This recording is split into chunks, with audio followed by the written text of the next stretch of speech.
Well, welcome back to the Dungeon Master's Block, the place where we come to talk about the Dungeon Master, the most important person in the game, the only person capable of playing God, killing characters, and lowering the egos of all other people at the table. I'm your host, Dungeon Master Mitch, and today we are joined by Chris Prynoski. Chris is an animator, director, and producer, and his long list, which can be viewed on his IMDb page, includes shows like The Venture Brothers, China, Illinois, Son of Zorn, and numerous more works. And today he's joining me to talk about evil campaigns, running evil campaigns for your players. It's a great discussion. I hope you're excited for it. But before we get to the meat with Chris, we have some 5-star reviews. Our first 5-star review comes from Super Lobster 06, and it's entitled Awesome Podcast. Super Lobster 06 says, bringing great ideas to the DM's table. These guys have been an awesome inspiration as a newbie D&D player and eventual DM. I've taken down several ideas from their own gaming stories and suggestions and have every intent in using some of them for my own campaigns. Thank you so much, Super Lobster 06. We appreciate that review. Our next review comes from Carl Reef and is entitled Feet Gaming Idea. Carl Reef says, hey guys, I just started listening a few days ago. I heard about you through the God's Fall podcast. I am starting at the beginning of both podcasts, yours and God's Fall. It's been far too long since I've played D&D. Life just hasn't allowed it. Keep it up, guys. You are awesome. You can call me out, Daniel Reef. Wish you guys good games. Thanks so much, Carl Reef, for that review. Daniel included in this review an idea that he had from listening to one of our podcast episodes. And Daniel, we are going to be looking at that idea. Stay tuned after the meet for the mailbag of holding, where we're going to discuss your awesome idea. Well, without any further ado, you know what time it is. Let's head to the meet. I'm starving. We ain't had nothing but maggoty bread for 3 stinking days. Why can't we have some meats? The flat meat's back on the menu, boys.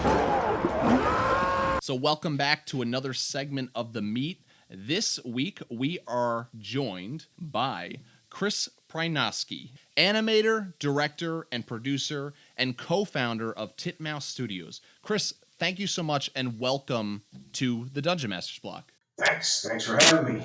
I'm so excited to talk about what we came here today to talk about, evil campaigns. But before we do jump into that, for any of our listeners who may not be familiar with you, can you tell us a little bit about yourself? I'm a guy who makes a lot of cartoons, and I used to draw a lot of the pictures. Now I go to a lot of meetings. That's what kind of happened. So, Titmouse is a studio that I started with my wife kind of accidentally. I thought I was going to make an online T-shirt company as a side gig because I was working on cartoons, at the networks, and then it just kind of became a studio, which was kind of cool. We've done a lot of shows. We do Venture Brothers for Adult Swim, Metalocalypse, Super Jail, Black Dynamite, China, Illinois. Big Mouth is a show we do for Netflix right now. We've got some upcoming shows. A pilot aired on Adult Swim that is very D&D focused. This show called Tig Tone that I think in the future you guys will enjoy. And we just work on a lot of cartoons too. I'm not going to bring them all up right now. There's a long list. I was talking to you before we started recording the episode, and I was saying I couldn't pick just a couple to say Chris has worked on these because there was just so many that if you weren't like fully invested in it, seems that you've even like just dipped your toes into a lot of shows as well. Sure, yeah. And your studio's worked on a lot. So yeah, there's a long list of shows that you've been a part of. That is true.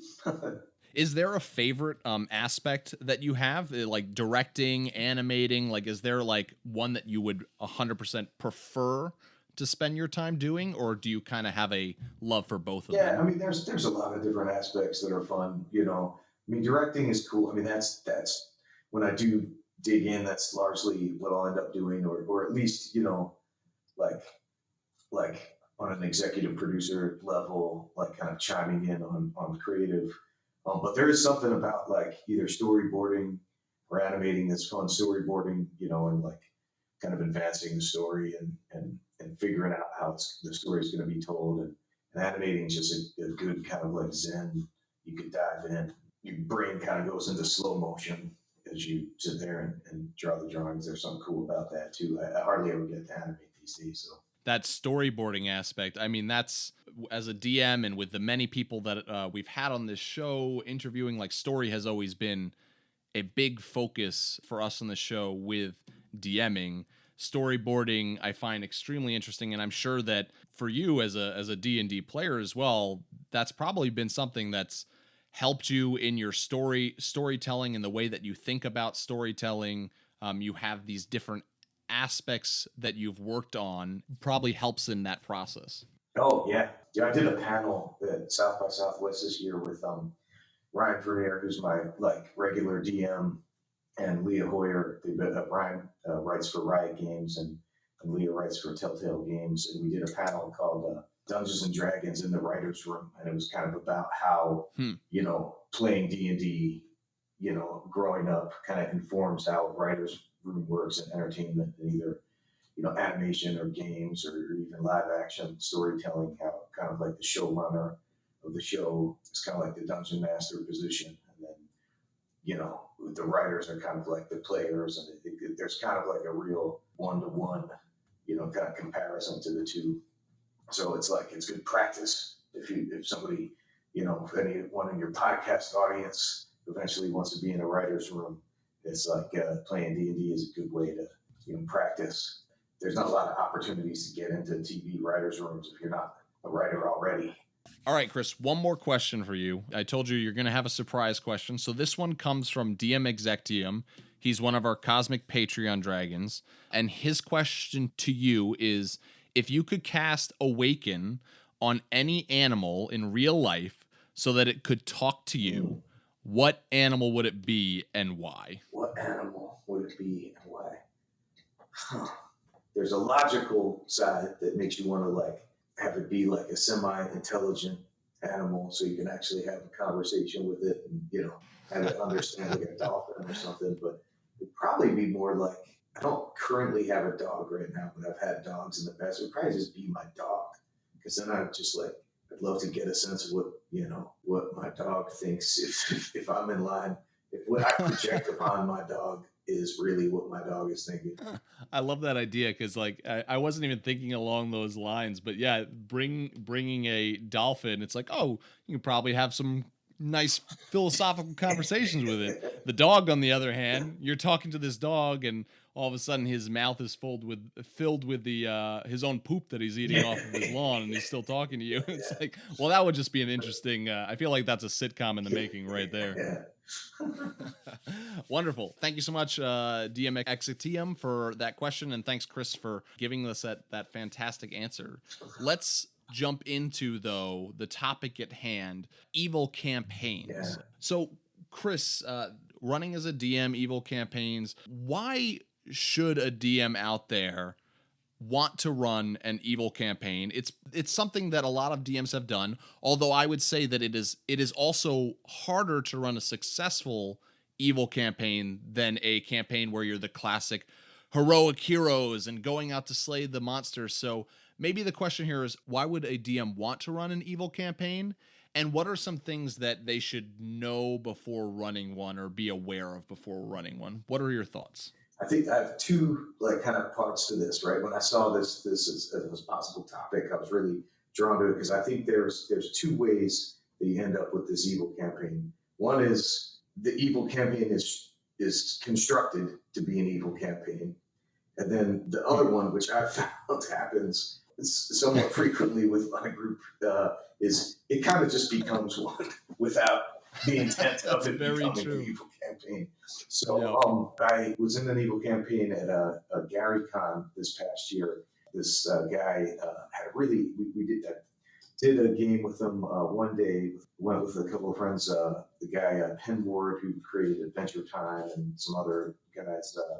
And Penn and I went to this guys game, and it was just really fun. And that wasn't an evil campaign. And then I wasn't signed up for this table on Saturday night, and Penn was like, "Hey man, there's an extra spot." So we ran and did, and it was set up to be evil, and it was so fun and dumb. And like I just played an evil cleric called Mean Man, and we fought like a paladin with a unicorn, and the unicorn was also a paladin, and he played the guy like real cheesy and over the top, and it was funny and cool. So you didn't mind killing the cornball paladin at the end, who was the boss, and then actually the paladin was kind of like the mini boss, and the unicorn was the main boss. I think I like kind of humorous campaigns. Yeah. I think an evil campaign lends itself to humor. When you're playing if you're playing a really serious evil character, it can kind of probably bum you out, But if you're playing a comedically evil character, then it takes the edge off it a little bit.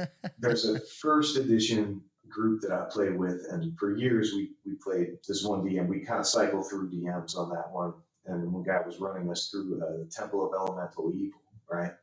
Even though that's your antagonists are evil, in that our party kind of like descended into at least evil adjacent.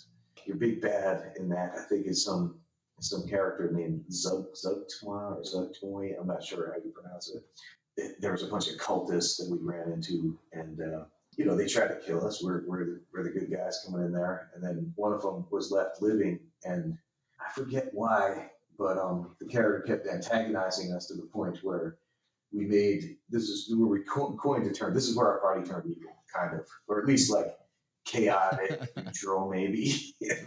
I like to justify it as chaotic neutral. It was their first steps.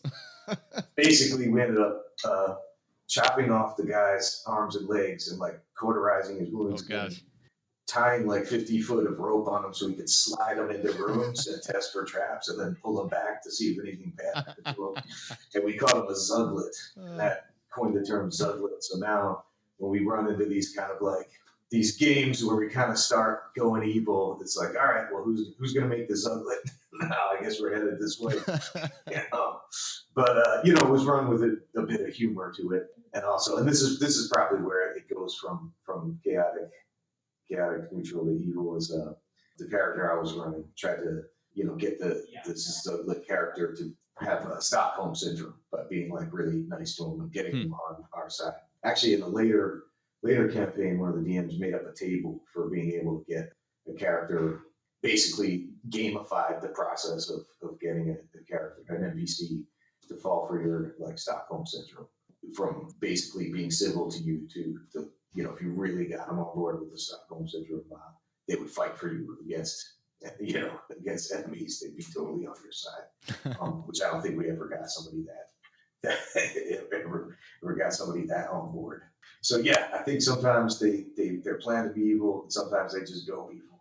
But I feel like the key to evil campaigns, so they don't get too dark. I think you hit a lot of good points there. One that I wasn't even thinking about, that whole aspect of a lot of evil campaigns start not because the DM planned it that way, but because that's the direction the players kind of lead it. And I think there's a lesson to be learned there, that maybe one of the reasons why you run an evil campaign, if that's the way your players seem to always kind of keep going, I think they're kind of telling you that's a campaign that they are wanting to play, right? Yeah. And your point there was that an evil campaign can be fun. Yeah. You talked about the humor aspect of it, and I think you're right. I think there's two ways that you can really dig your feet into an evil campaign. You can go super serious, which, like you said, can be a real bummer, and you better be ready for it to get dark. Like, if you go serious, it's gonna get really dark. Now, on the humor side of it, it can go dark, but you're looking like at a dark comedy humor way of playing it, where you're all just having a gleeful time, just embracing that it's evil, but not taking it too seriously as well. And you're right. I think that's kind of the approach that I would take as well. Although some DMs out there might say, I do want to play a serious evil campaign. If you do it, just be ready for it to get dark. Just if you wanna go full serious into that torture scene, you're gonna have some weird experiences at the table. I do kind of every other Friday night game. My friend Ryan, who works at Riot, runs, and he this one is full serious. Like he digs in. He's a writer. He's really constructed a crazy world, but it's pretty dark, and it's not entirely devoid of humor, but it's not like a silly campaign. And Yeah. he's the guy who like goes to town with like the Dwarven Forge and the minis, and like everything is built. He gets everything. into it, yeah. Yeah, he's got like special lights that are hooked up to his like cell phone, and he can change the lights. He changes the music, Man. when we get into a fight and everything. It's amazing. But that one, I've been running a character for that. Somehow he survived for like 6 years. We actually started in Pathfinder and then switched to 5e. Recently, like over this past year, I got a cursed sword, and I had to kind of run the character as evil, even though, or at least as a like relentless murderer. Maybe not evil, but just like any No, not evil, just a relentless murderer. Not evil with a plan. Not a guy who's like certainly that chaotic evil, or just maybe even just chaotic. Like, don't mess with this guy. Yeah, exactly. I think that one thing maybe that I would say to any DM out there wanting to run an evil campaign, and I think this is something that you can know if you're going to plan it, whereas I feel like if it's just a evil campaign that becomes an evil campaign because that's the direction your players go in, this is where you might have some speed bumps. But to me, I would always say, remember and possibly remind your players that D&D is still a team game. So even though you're all evil, it's probably going to work better if you're all evil with a similar purpose. At the very least, if there's going to be backstabbing, maybe tell your players, hey, let's get through the campaign, and then when you get that goal that's going to help you take over the world or whatever, let's have the finale fight be between you guys. Yeah. But if you guys try to kill each other halfway through this game, it's probably not going to be fun for the person who dies. And I think that's, if you can plan out that this is going to be the evil campaign and plan out, hey guys, it's still going to be a team game, so let's all be part of this Assassin's Guild together, or we're all going to be working together. Maybe we're all brothers working for world domination, like through gaining magical power. That's probably going to be a better way. And I think there's a degree of knowing the maturity of your players, right? How like some players are going to be able to handle backstabbing, and it's like, hey, go nuts. And some players might not. I do feel bad for that group, though, that it turns into an evil campaign because 3 of the players are like, let's take over the world. And then you have the one guy who picked to play a paladin and is like, well, shoot. That's happened to us, where we've had to like kind of, and again, it depends on the how you're running it and the sense of humor of it. But where we've had a paladin in a campaign where it starts to go a little bad. Luckily, the DM in this particular campaign kind of rolled with our sense of humor, where we kept trying to like pull the paladin. It's like, hey, buddy, why don't we go for a walk and like admire the like stalactites in this wonderful cavern, while one of the more evil characters like tortures an orc to get information or something. So the paladin doesn't have to see it. Yeah, there's ways around it, right? And I think it's something we've said on this show so much, but this is the point to which you got to know your players, because you could totally have scenes where you have 3 just severely evil characters and one like lighthearted, justice-loving paladin, and that could be an amazing game, especially if you're going with that humor aspect. But you kind of have to have buy-in from all the players. That player who's being that paladin has to see that as like a beautiful like humor of the game, of like when they come alongside and go, hey, let's check out this cave over here. Like, he's got to be in for that as well. It's a great time if you have buy-in from all your players. Yeah, it's tough to do PvP stuff. It is. it's whenever we've done evil campaigns, it's a cooperative evil campaign. Yeah. You know, everybody's down for the same goal. Although sometimes it's the PvP stuff. It's interesting. That's what also our kind of like core D&D group. We made shirts and stickers for this when we went to GaryCon. We decided to call ourselves the Murder Hobos, so that might give you a little insight into the into the play style of your group. Yeah. And honestly, like, I mean, evil campaigns is probably a great place for that play style to flourish. Because, yeah, we keep going back to it, but especially with, if you're gonna go with that humor aspect, like, you can just kind of let your players go nuts and have a great time with it. Yeah. So let's kind of shift gears. So we talked about why playing an evil campaign.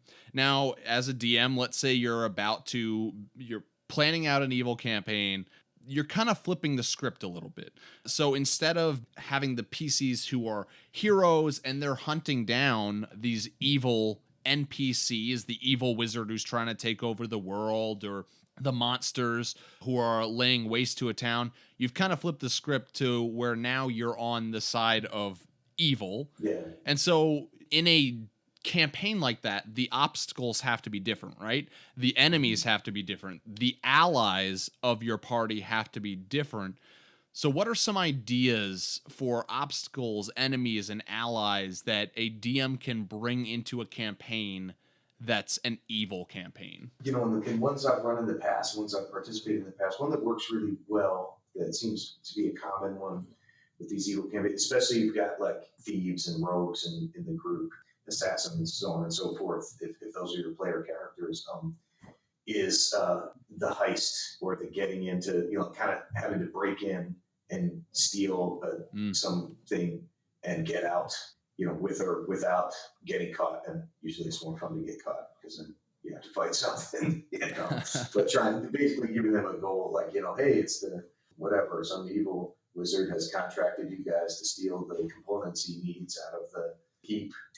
That gives them a solid goal, and it's clear, and there's fun, because there's, you can put in traps, you can put in guards, you can put in, the king is actually a high level wizard, you didn't know that, stuff like that in there. A heist campaign. I've done heist one-shots before, but I've had players who choose the rogue to be, and then like actively throughout the campaign, they're trying to find, like, in the city, where is this thieves guild in the city? I want to join this thieves guild. But wouldn't it be great to just start in an evil campaign, your players off in a thieves guild, and the campaign is just job after job after job of certain heists, and maybe you're trying to collect these powerful artifacts for an even more evil purpose, but you can just have a whole entire campaign based on different jobs that you're stealing these powerful items, or just stealing a whole bunch of loot from banks around the city. And yeah, that's a wonderful place to have an evil campaign. Especially if you do something where they've got it, it's not just Murder Robo style. There's a lot of like, well, you guys got to con your way into this. You've got to figure out, give them some incentive to, give an evil character like a high charisma or something, which is usually a dumping ground for stats, and be like, if you want to be able to convincingly con your way into the castle, you got to roll against your charisma or whatever, and have it be a role play game as well, because it can be fun to do that role play. If you want to be that inside man, you better be having that high charisma, because you're going to be you're going to be lying at your teeth all the time. You've got to. It's funny because you're role playing inside a role playing game. You're getting into that Inception mindset. But it's like you want to make a character who, like that. Even an evil bard would be wonderful for that. Having that high charisma, and just how does he accomplish all of his goals? He lies through his teeth. He's got a silver tongue, and he's able to work the inside man kind of job. Yeah. And it doesn't hurt if he's just sworn evil, and if somebody catches him in a conversation and his out there is, well, I'll just stab him, I'll kill him, it's fine, I'll hide him in this closet. Like, Because that's the difference, right, between an evil heist campaign and maybe because you can do a heist campaign where they're even good characters or certainly neutral thieves. But if you're going evil, I feel like there's more this mentality of, well, we're willing to cross those lines. Yeah, well, actually, that's on a practical side, right? Here's one this is like a DM theory thing that, it might actually be on topic for our conversation. Is like, I feel like you want to balance the game differently if you're running it evil. Like if your characters, if your player characters are going to be evil and they are going to be willing to kill, you probably want the campaign to be weighted heavier, harder villains, because the good guys won't resort to that, but the bad guys will, so they got to be harder to kill. It's like your bad guy, your player characters who are playing evil, if they're going to resort to killing, then you want to make your guys that much harder to kill. And it could be even like the obstacles that, well, those the alarm rang and now you have a swarm of town's guards, and in a neutral scenario it'd be like, all right, well, I'm not just gonna, it might not be I'm gonna just kill all of these guards because they have families and I'm a thief, I'm trying to get the goal, the object that I'm stealing, but the gig is up, all right, hands in the air, I'm going to prison. But sworn evil, not having that moral compass, all right, take out these guards, and you can just have this fight on waves and waves of guards that are coming in. But even with that mention too, I think another cool, maybe even starting place for an evil campaign would be to have the backstory be, well, you did this job, whatever it was, and now the starting place is you're in a maximum security prison. And you need to work your way out. It could be an entire campaign based off of a prison escape. And I think, like you said before, charisma can be really good in that scenario. So can having a really strong character, right? Yeah, I've played 2 really good prison escape. Like one was a birthday party that my friend Eric was running that was super out of control. It was like, I think there were like 13 players. It was like way too big, but it was fun. I think that was like Escape from Bugbear Prison. Was it? We started with nothing. Everybody had no clothes, no weapons. No, I think you were prison. You had like a couple scraps of clothing, but no armor, no weapons. So you had to find stuff along the way getting out. And then the other one was one that was our house campaign over the past 2 years at GaryCon that my main DM ran, and I think he's going to continue it this coming next year as well. It's like a crazy, like we got the first year was escaping the prison, and now we're out of the prison. We're like kind of running wild as fugitives. So it's pretty fun. We had to like make up a gang that we were affiliated with, and then some of us overlapped, and we were like gang members. So when we escaped, we're like, oh, we're in the same gang, so we should be cool. And there's a little bit of interplay of like, okay, which gangs can get along with each other? We'll make a truce for now, to get out of the city, and then who knows what's going to happen once we get out of the city. There's so many options too with prison gangs in a fantasy world context. Like you just have a lot of like strange and bizarre, but really fun things to draw in a world like that. Yeah. I think, like you said too, that in an evil campaign, you might want to make it more challenging because more options are open to players who don't have a moral compass.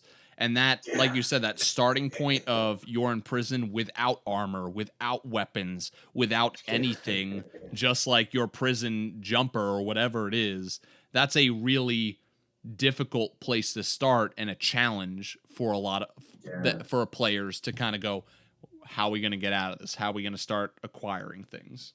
I think there's obviously other aspects that you can do in an evil campaign. Classic, we're evil. We want to take over the country or the world. That's something in a heroic campaign. You're working against that evil NPC who's trying to do it. In a evil campaign, you can be those evil NPCs, those evil wizards that want to take over the world.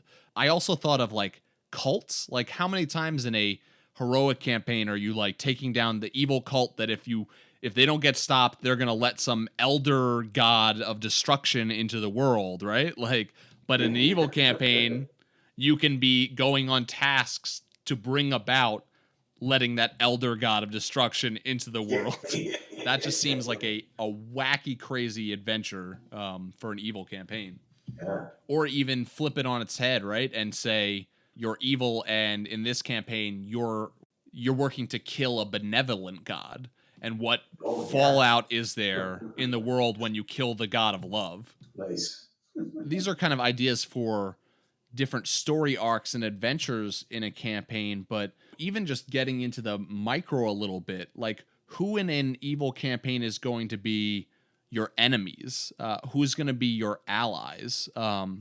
Your enemies are going to be the people who in a regular campaign would be the allies. Like you think of a paladin order that maybe that one paladin that's part of the evil group would be a part of. They're a fantastic enemy in an evil group. If you have these paladins who are just zealous for justice, that makes a very difficult and scary to a point for an evil group of players, player characters, a paladin order seeking out them, hunting them down, trying to take them out. Yeah, you're being hunted. Yeah, that's a good one. What options open up to you of allies in an evil campaign? I think it's common in a lot of different kinds of stories, right? In a lot of movies, you'll end up with this. It's like, hey, not so moral characters are after the same goal. They want to steal something or kill somebody or whatever, bring on the reign of their new evil god or whatever, and they team up because they have the common goal. But there's a little bit of tension because you never know when they're going to turn on each other, or leave somebody behind. You fell in the trap.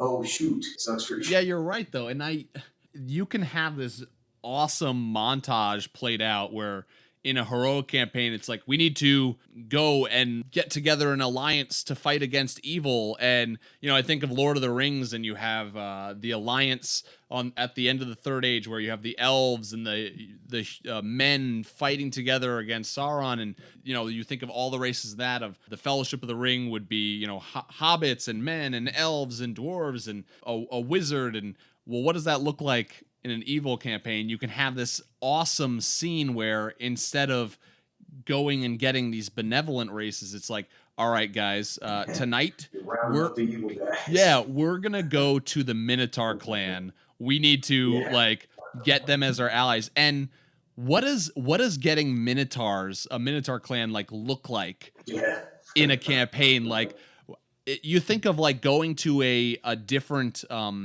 when you enter into a different culture, you want to respect that culture. Sometimes you want to play along with their customs, and you want to be respectful of it. You want to see their customs and be part of their customs, so that you say, hey, I'm here to be an ally with you.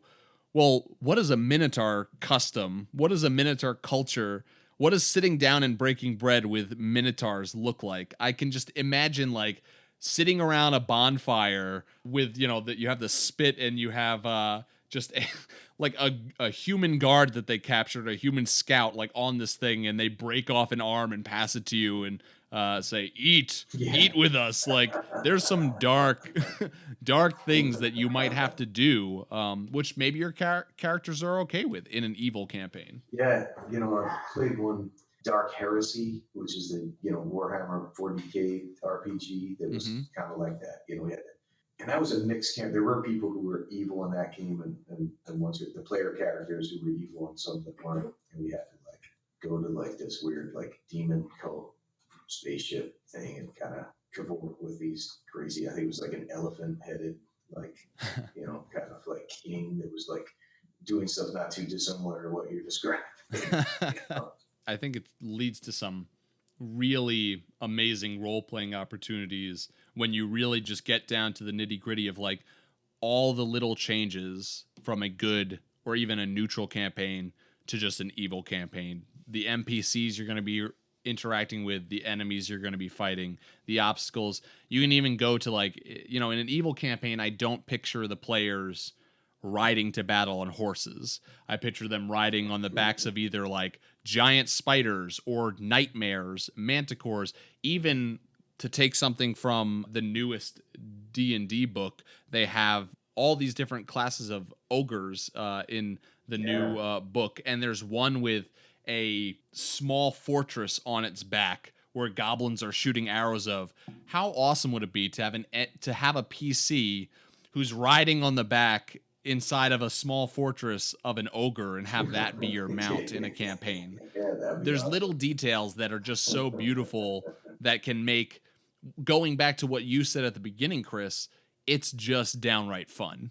I just love humor in campaigns, whenever we can infuse that. And I think that's, to me, I'll just reiterate that's the best way to run an evil campaign, in my opinion. If it can be evil and funny, then that makes it work. Chris, thank you so much for joining us on the Dungeon Masters Block. I hope all of you listeners have enjoyed this discussion on evil campaigns and that your brains are now just filled with inspiration on different evil adventures you can do as an evil campaign, or just little aspects that you can add into an evil campaign. I hope that you're all kind of just itching to start that. Chris, if our listeners would like to be able to follow you and everything that you've got going on, or just get more information about those projects, where can they go to for that? Probably the easiest way is either with me on Twitter or Instagram. I'm just at Chris Prynoski. It's all one word. Prynoski is Prynoski. Or you can do the same thing with at Titmouse Inc. on Twitter and Instagram. And you can probably find the Titmouse Facebook page similarly by searching Titmouse. I don't even know what that one's called, actually. But those are probably the best ways. Wonderful. Well, thank you so much, Chris, for joining us here on the Dungeon Masters Block. With that, let's head to the mailbag of holding. But they have been asking for their mail on a daily basis. It's all they're talking about up there, That right there is the mail. Now let's talk about the mail. Can we talk about the mail, please, Mac? I'm dying to talk about the mail with you all day, okay? Well, welcome back to another mailbag of holding, the place where we share ideas, stories, and questions from you, the listener. As previously stated at the beginning of this episode, this mailbag comes from Daniel Reef, and it's from his iTunes 5-star review. Normally, we're not going to do iTunes 5-star review mailbags, but that hasn't been something that we've stated on the show before. So, Daniel, this is the one and only time we're going to do it. We're going to do it for you. In Daniel's review, he says, I'm listening to episode 6 of your podcast, the Idea Inspiration episode, and during your inspiration from video games, I had an idea from a game I personally love. It's called Grim Dawn. It's very Diablo 2-esque. In the game, there are shrines, which you either pay tribute to with special items, or you cleanse them through activating them and defeating the monsters that arise from them. Once you do one of those two cleansing rituals, you gain divinity points, which allow you to upgrade your character's skills in an incredible number of ways. My idea is to incorporate a shrine into your game, which must be cleansed. Once it has been cleansed, the character who cleanses it gains a feat, or if that is too powerful, maybe they gain a single skill point. So that's Daniel Reef's idea. Daniel, I really like this idea. I think this would be very, very good for like a specific campaign where you're really wanting to give your PCs a bunch of different powers and build them up to this ultimate battle at the end where they're having to go around and cleanse these different shrines to give themselves more and more power. This also would be really cool, I think, if this was just an element of the world. When you brought this up to us, my immediate thought was the monoliths in Skyrim that activated give you a certain power. And so if you really want to, as a DM, say, I don't want to constantly be tacking on feat after feat or skill after skill, you could do it in that sense that once one of these shrines is cleansed, that shrine gives you a specific feat. But if you were to activate or cleanse another shrine, then that shrine's feat would take place of the old shrine's feat. In conclusion, Dan, really love this idea. This is pretty sweet. I might even have to take this and workshop it and put it into my world, because I have a campaign that I think would work really well for, hopefully coming up soon. So, Dan, thanks so much for writing in. Thanks for that 5-star review. We really appreciate the inspiration and the input. Well, that's all we have for you today on this episode of the Dungeon Masters Block. I hope you've enjoyed this discussion between myself and Chris on evil campaigns, and I hope that we were able to bring you some awesome inspiration and that now you want to go and run an evil campaign yourself. If you'd like to get in touch with us, to write us an email, you can do so at dungeonmasterblock@gmail.com. Send us in your ideas, your stories, your questions, and you may get featured on an upcoming segment of the Mailbag of Holding. If you like what we're doing with this show, please head on over to iTunes and give us a 5-star review. You'll get a shout out at the beginning of one of our episodes, and it really helps us to reach more people. You can follow us on Twitter at DMS_block, that's at DMsBlock, and you can like our Facebook page. Both of those places are great places to go if you would like to have updates on our show. We have a Patreon member shout out of the week, and this week's Patreon member shout out goes to Just Geoff. Thank you so much, Just Geoff. Love the name. Just Geoff is a gold Patreon dragon. Thank you for your support. You're helping us to create content with your support of our shows. And I hope that you're enjoying all the rewards that are available at your tier of Patreon membership. The Dungeon Masters Block is a proud member of the Block Party Podcast Network. Check out other shows like Detentions and Dragons, Dungeons and Dragons and Daughters, Geek Wars, and more. Well, that's it for this episode of the Dungeon Masters Block, the place where we come to talk about, you know it, the Dungeon Master, the most important person in the game, the only person capable of playing God, killing characters, and lowering the egos of all other people at the table. I'm Dungeon Master Mitch, reminding you all to keep on dungeon mastering.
Goodbye.